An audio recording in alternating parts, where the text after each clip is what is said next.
요한계시록은 두려움의 책이 아니고 소망을 우리에게 주는 책입니다. 이 소아시아 교회의 성도들을 핍박에서 위로하고 권면하며 더 견고하게 믿음 위에 세우기 위해서 주신 책입니다. 이 초대교회는 로마 정부로부터 300년 동안을 박해를 받아왔습니다. 먼저 로마의 통치 철학을 한번 보겠습니다. 첫째는 종교 혼합 정책이었어요. 피정복민이 가지고 있던 종교를 허용했습니다. 관용했죠. 그래서 이 피정복민이 가지고 있었던 종교, 예를 들면은 이 그리스 신화에 나오는 제우스나 여호와 하나님이나 같은 것이다, 같은 신인데 달리 부르는 것이다 라고 보았고요. 그렇게 종교 혼합 정책을 통해서 피정복민의 종교를 관용적으로 허용했습니다. 둘째는 황제 숭배 정책입니다. 죽은 황제의 이름으로 향불을 피우고 로마의 안녕을 기원하는 그런 의식이 있었습니다. 그래서 이 황제 숭배를 거절하면 애국심 불충으로 반역자가 되었던 것입니다. 이 당시 로마 정부가 보는 기독교인의 인식이 별로 좋지 않았습니다.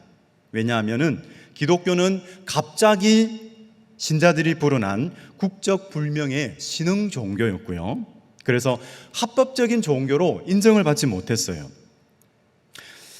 또한 예수님의 몸과 피를 먹고 마시는 이 식인 집단으로 오해를 받기도 했습니다. 그러다 보니까 이 313년 이 콘스탄티누스가 밀라노 칙령을 통해서 이제 기독교를 합법적인 종교로 이제 인정을 하는데, 그때까지 300년 동안 이 기독교를 박해했던 이 10명의 황제가 있었습니다. 그 10명의 황제 보이시나요? 이 10명의 황제 중에 최초로 1세기에 이 기독교를 박해했던 그 황제 두 사람이 있거든요. 네로 황제와 도미티안누스입니다. 이 도미티안누스를 줄여서 도미티안이라고도 하는데, 네로의 박해 아래에서 누가 순교하냐면 베드로와 바울이 순교를 합니다. 그리고 주 60년 말에 이 네로는 로마시의 방화가 일어나는데 화재가 일어나요. 근데 이 화재의 원인을 기독교인에게 넘겨버립니다. 기독교인에게 그 책임을 돌리면서 대대적인 박해를 하게 됩니다. 또 한 명의 황제가 이 도미티안누스인데요. 그는 하나님 나라를 두려워했습니다. 이 기독교인이 자신의 권력을 위협하는 존재로 낙인을 이렇게 찍고 박해를 시작합니다. 그의 박해 때문에 많은 기독교인들이 이 카타콤으로 피신을 해야 했습니다. 동일하게 노 사도 이 요한도 밤모섬으로 이제 유배를 가게 되는데요. 주 95년에 이 도미티안의 박해로 인해서 유배를 가고 말았습니다. 오늘 성경에서는 이 노 사도 요한이 하나님의 말씀과 예수를 증언했기에 밤모섬에 유배당했다라고 그렇게 말합니다. 이 밤모섬이 어떤 곳일까요? 이 밤모라는 섬은 인간적으로 이 밤모섬에 유배가 되었다라는 것은 인간적으로 볼 때는 비극이에요. 즐거운 일이 아니지 않습니까? 행복한 일이 아니잖아요. 비극입니다. 이 밤모섬은 이 신혼부부들이 즐겨가는 곳이 있죠. 발리섬. 여러분, 발리섬 가보신 적 있으시죠? 여기 없으신가요? 결혼하시고 나서 신혼부부 시절 때 발리섬에 이렇게 가는 신혼부부들이 많습니다. 근데 이 밤모섬은요, 그런 아름다운 휴양지가 아니었어요. 어떤 곳일까요? 이 로마 시대에는 정치범이나 기독교도들을 유배하는 그런 감옥이었어요. 한 번 들어가면은 죽어서 나와야 하는 그런 아주 곳이었습니다. 이 섬 전체가 돌산으로 이루어져서 죄인들을 부려서 그 돌을 만드는 채석장으로도 활용되었다고 합니다. 이렇게 비극이라고 할 수 있는 그 밤모섬으로 요한은 유배를 당했던 것입니다. 요즘 우리가 경험하는 그런 비극적 상황은 있을까요? 우리가 당면하고 있는 그런 슬픈 상황이 있을까요? 역사적으로 보면 전쟁, 핍박, 기근, 환경재앙 등은 모든 사람들에게 비극입니다. 많은 고통과 한숨, 낙심과 절망, 쓰라린 아픔을 주기 때문입니다. 요즘 전쟁이 있죠. 우크라이나와 러시아 간의 이 장기적인 전쟁 때문에 기름값이 올라갑니다. 그러니까 동일하게 물가가 올라가요. 그러면서 경제적으로 어려움을 겪는 사람들도 있습니다. 개인적으로는 어떤 경우가 있을까요? 개인적으로 일이 잘 풀리지 않고 답답한 상황으로 인해서 한숨이 나오고 눈물이 흐르는 일, 한편으로는 이것이 비극으로 다가와요. 그런데 또 한편으로는 이 한숨과 눈물, 이것이 긍정적인 의미가 있다는 것입니다. 어떤 경우일까요? 이 제2차 세계대전 당시에 이 유대인 포로 수용소로 유명한 아우슈비츠가 있었습니다. 그때 그 수용소에서 생존한 정신과 의사가 있어요. 바로 빅터 프랭클이죠. 그 사람이 일화인데요. 연합군이 그에게 물었습니다. 당신은 어떻게 그 혹독한 감옥에서 생존할 수 있었습니까? 그러자 그는 주저하지 않고 한숨과 눈물 때문이라고 말했습니다. 그러니까 그가 한숨을 짓고 눈물을 흘렸다는 것은 그의 삶을 포기하지 않았다는 거예요. 에이, 될 대로 돼버려라. 이 세상 정말 살기 싫다. 이렇게 될 대로 돼버려라 하면서 자포자기하지 않았다는 거죠.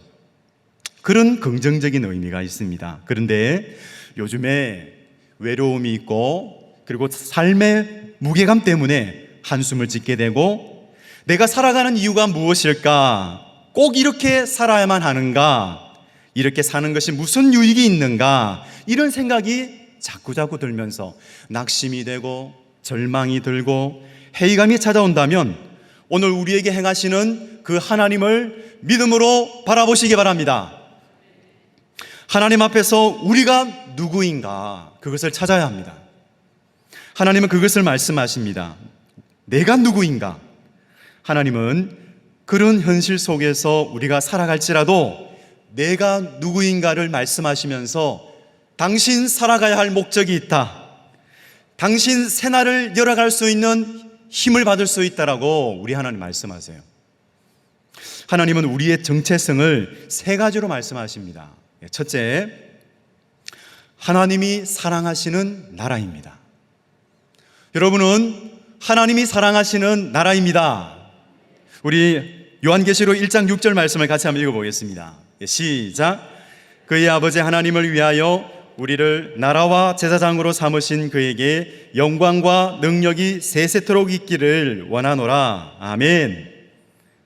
보십시오. 하나님 안에서 내가 누구인가? 우리를 누구라고 말씀하십니까? 나라, 이렇게 말씀하십니다. 나라다. 이 나라라는 말은 내가 누구에게 속해 있다라는 것입니다. 누군가에게 속해 있다라는 것입니다. 그리고 누군가가 나를 다스리고 돌보고 주관하고 계신다는 겁니다. 그분이 누구입니까? 그분이 하나님이세요. 하나님은 우리를 향하여 너희는 내게 속한 나라다라고 말씀하세요. 성도님이 바로 그 나라입니다. 너는 내 사랑하는 나라다. 바로 주님이 사랑하셔서 성도님 한 분 한 분을 핏값으로 사시고 죄에서 해방시켜 주셨습니다. 그래서 이제는 과거의 옛자가 시키는 대로 하지 않아도 됩니다. 옛자가 주는 생각대로 움직이지 않아도 됩니다. 옛날에는 그렇게 살았는데 그렇게 살아봤더니 어땠어요? 만족이 없는 거예요. 하지만 이제는 바꾸시기 바랍니다. 이제 국적을 바꾸시기 바랍니다. 이제 더 이상 낙심의 나라가 아닙니다. 절망의 나라도 아닙니다. 탐욕의 나라도 아닙니다. 그리고 정욕의 나라도 아닙니다. 시기 질투의 나라도 아닙니다. 이제부터는 어떤 나라요? 주님이 사랑하시는 나라. 저와 여러분은 주님이 사랑하시는 나라입니다. 아멘. 너는 내가 사랑하는 나라다. 내가 주관하는 나라다. 그러니 우리 주님은 우리의 형편을 다 알고 계세요. 무거운 짐을 지고 계십니까? 주님께 다 맡겨버리세요. 주님께 던져버리세요. 주님은 우리에게 안식을 주십니다. 주님이 우리를 돌보시고 있습니다. 이사야 43장 1절 2절 말씀인데요, 제가 한번 읽어보겠습니다. 야곱아, 너를 창조하신 여호와께서 지금 말씀하시느니라. 이스라엘아, 너를 지으신 이가 말씀하시느니라. 너는 두려워하지 말라. 내가 너를 구속하였고 내가 너를 지명하여 불렀나니 너는 내 것이라. 내가 물 가운데로 지날 때에 내가 너와 함께 할 것이라. 강을 건널 때에 물이 너를 침몰하지 못할 것이며 내가 불 가운데로 지날 때에 타지도 아니할 것이요 불꽃이 너를 사르지도 못하리니. 한 탈북민으로부터 이 이사야 43장 1절 2절과 관련된 이야기를 들은 적이 있습니다. 방송에서 제가 봤는데요, 이 탈북민 가족이 중국으로 들어갔어요. 근데 이 가족은 한국으로 들어오고 싶었어요. 근데 마침 그 중국에서 한국인 선교사를 만나게 됩니다. 그 한국인 선교사에게 아주 간곡하게 요청을 했어요. 우리는 한국으로 들어가고 싶습니다. 너무나 간절히 요청하기에 그 선교사님은 그들에게 그 한국으로 들어갈 수 있는 그 경로들을 가르쳐 주었다고 합니다. 근데 그 경로 중에 마지막 가장 어려운 코스가 있었어요. 강을 건너야 했어요. 너무나 위험한 강이었어요. 그래서 그 강은 너무나 물살이 강했고 또 깊었다고 합니다. 깊었습니다. 그래서 선교사님은 이렇게 조언해 주었습니다. 강을 건널 때 물살이 휩쓸리지 않도록 돌을 몸에 지니시기 바랍니다. 그리고 강을 건널 때 이 이사야 43장 이 1절 말씀을 암송하면서 건너시기 바랍니다. 그렇게 조언을 했습니다. 이제 그 가족은 그 선교사님이 가르쳐 주시는 그 경로를 따라서 갔어요. 그리고 이제 마지막 가장 어려운 코스였던 그 강물, 그 강을 건너는 시점에 왔습니다.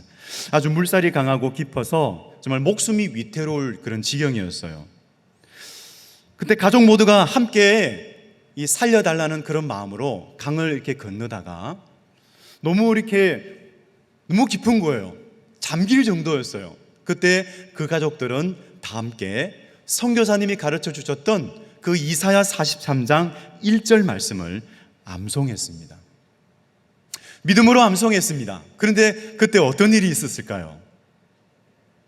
기적이 일어났어요. 그 43장 1절 말씀을 암송하는데 물 밑에서 어떤 손이 자신들의 발목을 잡더래요. 그런 느낌이 들더래요. 그래서 그 손이 자기를 인도하는 대로 그 강한 물살 속에서 그 손이 인도하는 대로 걸어갔다고 합니다. 그러면서 아주 무사히 그 강을 건너게 되었고 한국으로 들어올 수 있었다고 합니다. 여러분 어떻습니까? 이런 기적을 경험해 본 적이 있으세요?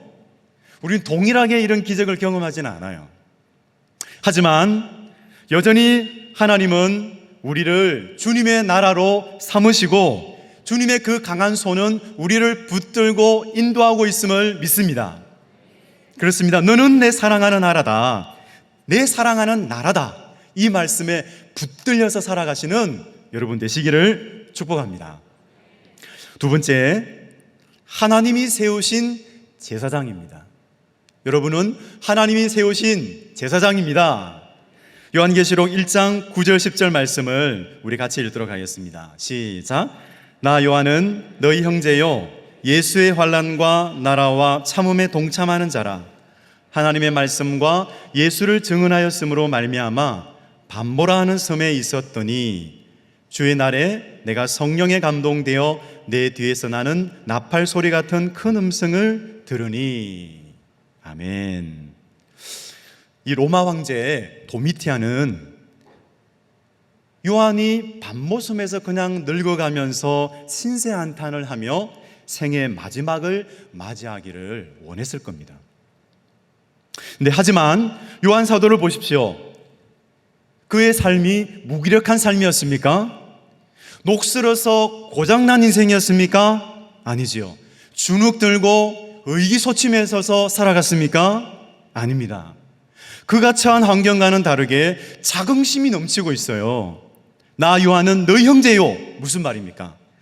나는 예수님의 한 피 받아 너희와 한 몸을 받은 형제다. 그 말씀이죠. 예수의 환난과 나라와 참음에 동참하는 자라. 무슨 말입니까? 예수님의 고난에 동참하면서 하나님 나라의 완성을 인내하며 기다리는 믿음의 사람이라고 고백하고 있습니다. 또한 자신이 밤모섬에 유배된 이유를 아주 당당하게 그렇게 말합니다. 하나님의 말씀과 예수를 증언하다가 박해를 받아 이곳에 오게 되었다라고 말합니다. 참 처지를 보면 비관할 만한도 한데요. 참 비관하면서 살 만한 그런 장소인데도 요한 사도는 비관하거나 방황하지 않습니다. 한결같은 인생의 목적을 가지고 살아가고 있습니다. 그게 어떻게 가능했을까요? 왜냐하면 그에게 한 가지 분명한 정체성이 있었기 때문입니다. 바로 제사장이다라는 정체성이 있었기 때문입니다. 나는 아버지 하나님을 위하여 제사장으로 부름받았다라는 그런 정체성이 요한 사도에게는 분명히 있었기 때문입니다. 사랑하는 성도 여러분, 하나님이 우리를 제사장이라고 부르십니다. 누구 덕분이죠? 바로 우리 죄의 대속자요 우리의 중보자가 되시는 예수님으로 말미암아 우리는 왕 같은 제사장입니다. 이 제사장에는 세 가지 직무가 있어요. 바로 예배, 그리고 중보기도, 그리고 말씀의 증언입니다. 이 세 가지 직무가 있는데요. 그래서 우리는 우리의 대속자요 우리의 중보자가 되시는 우리 예수님 덕분에 우리는 하나님 앞에 담대하게 설 수가 있습니다. 그리고 우리는 부르신 그곳에서, 우리는 이곳 이 상당교회 우리 예배실에서, 그리고 가정에서 하나님께서 우리를 부르시는 그 어느 곳에서나 우리는 하나님을 예배할 수가 있습니다. 그리고 우리는 기도로서, 그리고 복음 전도로서 하나님 나라의 완성을 위하여 하나님의 동력자로서 우리는 일할 수가 있습니다. 여러분, 그렇게 우리는 참으로 하나님께서 부르신 왕 같은 제사장입니다. 사도 요한은요, 충성된 제사장이었어요. 여러분, 그가 있었던 그 밤모섬이 어떤 곳이었을까요? 감옥이었잖아요. 그런데 그가 있었던 그 밤모섬이 어느덧 감옥이 아니라 기도원이 되었다라는 거예요. 기도원이 되었습니다. 가장 열악한 감옥을 그는 기도원으로 삼고 엎드렸는데 주님의 시간에 주님의 환상과 계시가 임합니다. 가장 비극적인 장소에서 천국의 환희를 그는 경험합니다.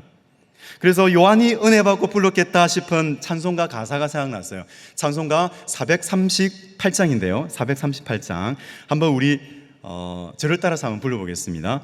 높은 산이 거친 들이 초막이나 궁궐이나 내 주 예수 모신 곳이 그 어디나 하늘나라 할렐루야 찬양하세 내 모든 죄 사함 받고 주 예수와 동행하니 그 어디나 하늘나라.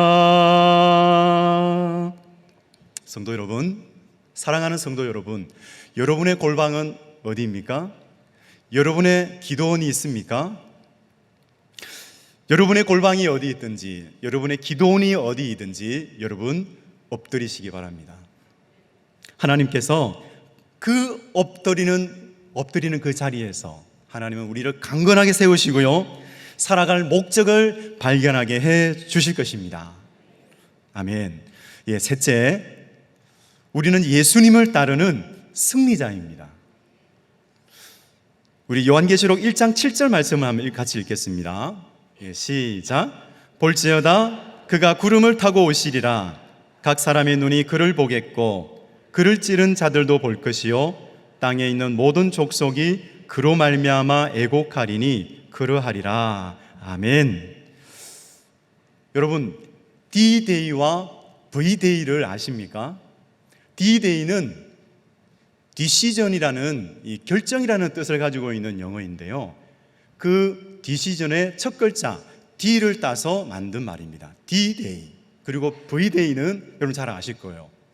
빅토리, 승리라는 뜻을 가지고 있는 그 빅토리에서 첫 글자를 따서 V-Day 이렇게 만들어졌습니다. 원래 이 D-Day와 V-Day는 역사적 사건을 통해서 생겨났습니다. 제2차 세계대전이었습니다. 독일군을 지휘했던 명장군이 있었어요. 롬멜 장군이었습니다. 그 장군은 연합군이 노르망디에 상륙할 것을 이미 예측을 했어요. 그런데 갑자기 기상이 나빠졌습니다. 그러니까 기상이 나빠졌으니 더 이상 연합군은 이 노르망디에 상륙하지 못할 것이다 라고 생각했습니다. 노르방디입니다. 노르방디. 그렇게 상륙하지 못할 것이라는 생각을 가지고 그 자리를 비웠대요. 전쟁터에서 다른 곳으로 간 거예요. 근데 그때 그 시간을 기회로 삼아서 연합군은 상륙을 감행해서 성공시킵니다. 바로 그것이, 그 작전이 결정적인 전기를 마련하게 됩니다. 그래서 그 날을 D-Day라고 불렀습니다. 그리고 1945년 5월 8일 독일의 항복을 받는데요. 그날이 바로 승리의 날, V-Day가 됐습니다. 오늘 본문에서 사도 요한은 예수님이 재림하셨을 때 그를 찌른 자들도 볼 것이요 라고 증언합니다. 과거 시점으로 말씀드리면 예수님이 십자가 고난을 받으시면서 창에 찔리셨어요. 그렇게 예수님이 죽으시고 부활하신 날, 그날이 바로 D-Day예요. 결정적인 승리의 날, 결정적인 날, 바로 D-Day입니다. 어떻게 해요? 어떻게 결정적인 날이 되었을까요? 바로 사탄의 권세가 깨어진 결정적인 날입니다. 그러면 V-Day는 언제일까요? 볼지어다 그가 구름을 타고 오시리라. 주님이 재림하시는 그날, 승리의 함성이 울려 퍼지는 그날, 천사장의 나팔 소리와 함께 예수님께서 오시는 그날, 그날이 바로 우리의 승리의 날임을 믿습니다. 네, 영국 성공의 신학자였던 톰 라이트는요, 나를 따르라라는 자신의 책에서 기독교인의 삶은 바로 이 D-Day와 V-Day 사이에 긴장 가운데서 사는 것이다 라고 말했습니다. D-Day는요, 어떤 날이냐면은 새롭게 결단하는 날이에요. D-Day는요, 새로운 목표를 가지고 새로운 방향으로 나아가기로 결단하는 날입니다. 여러분, 그런 D-Day를 가지고 계십니까? 그런 D-Day를 가지고 계신 여러분들은 복 있는 사람입니다. 만일 그날이 희미해졌다면 다시 한번 그날을 새롭게 하시기를 축복합니다. 다시 한번요, 새롭게 출발하기로 결정하고 결단하는 그날이 되시기를 바랍니다. 특별히 이번 종교인 여름 수련회가 그렇게 결단하고 새롭게 출발하는 결정적인 날, D-Day가 되시기를 축복합니다. 정말 이 결단은 중요합니다. 이것은 승리자로 우리가 살아가는 길이기 때문입니다. 우리는 무엇을 결단해야 할까요? 오늘 이 시간 저는 무엇을 결단해야 할까? 그것에 대해서 말씀드리고 싶습니다. 바로 자기를 부인하고 자기 십자가를 지고 주님을 따르는 것입니다. 그것은요, 이기적이고 자기중심적인 생각을 버리고 주님의 말씀에 순종하며 사는 것입니다. 여러분, 말세가 되면 고통하는 때가 이른다고 했습니다. 그런데 그 디모데후서 3장 2절에 보면요, 가장 먼저 나오는 말이 있어요. 그게 뭐냐면 자기를 사랑하며, 사람들이 자기를 사랑하며, 바로 이 말이 나와요. 그러니까 사람들이 이기적이고 자기중심적으로 살아간다는 거예요. 이기적인 목적을 추구하며 살아간다는 거예요. 그러니까 열매가 무엇입니까? 돈을 사랑해요. 교만해요. 악한 의도로 남을 비방해요. 부모를 거역합니다. 아니, 부모를 죽여요. 막 살인을 저질러요. 감사하지 않아요. 거룩하지 않습니다. 이 모든 죄가 자기를 사랑함으로 자기 숭배로부터 시작된다는 것입니다. 그런데 이 예수님의 말씀, 자기를 부인하고 자기 십자가를 지고 나를 따르라, 제자들에게 말씀하셨던 이 말씀을 나중에 사도 바울은 어떻게 실천했을까요? 사도 바울은 이 십자가의 능력을 의지합니다. 그래서 믿음으로 고백하죠. 갈라디아서 2장 20절 말씀인데요, 제가 한번 봉독해 보겠습니다. 내가 그리스도와 함께 십자가에 못 박혔나니 그런즉 이제 내가 산 것이 아니요 오직 내 안에 그리스도께서 사신 것이라. 이제 내가 육체 가운데 사는 것은 나를 사랑하사 나를 위하여 자기 자신을 버리신 하나님의 아들을 믿는 믿음 안에서 사는 것이라. 사도 바울은 이 십자가의 능력을 의지하면서 자기를 부인하고 자기 십자가를 지고 주님을 따랐습니다. 예수로 사는 사람은 옛사람의 의지를 십자가에 못 박은 사람입니다. 그래서 그 사람에게는 자유가 있어요. 자기 중심적인 생활에서 벗어날 수 있는 자유. 이 토저는요, 그 자유를 자기 중심적인 생활의 가느다란 실타래로부터 자유다라고 그렇게 말했습니다. 여러분, 자기 중심적인 삶을 벗어나서 하나님 중심적으로 살아가시기를 바랍니다. 축복합니다. 그 사람은 나와 타인을 바라볼 때에, 그리고 환경을 바라볼 때에 하나님의 관점으로 해석할 수 있는 사람이에요. 그렇게 하나님의 관점으로 해석할 수 있는 사람은요, 자기를 부인하고 자기 십자가를 지고 주님을 따라가는 사람이 하나님의 관점으로 모든 것을 해석할 수가 있습니다. 여러분, 이렇게 예수 십자가로 말미암아서 하나님의 관점으로 자신의 삶을 해석하면서 죄로부터 자유하며 참으로 주님께서 기뻐하시고 주님께서 인정하시는 그런 삶을 살아가시기 바랍니다. 정리하겠습니다. 정말 비극적인 현실 앞에서도 살아갈 목적을 발견하고 새날을 열 수 있는 것은 하나님이 주신 정체성, 이 정체성을 알 때입니다. 우리는 어떤 사람입니까? 우리는 하나님이 사랑하시는 나라입니다. 우리는 하나님이 세우신 제사장입니다. 우리는 예수님을 따르는 승리자입니다.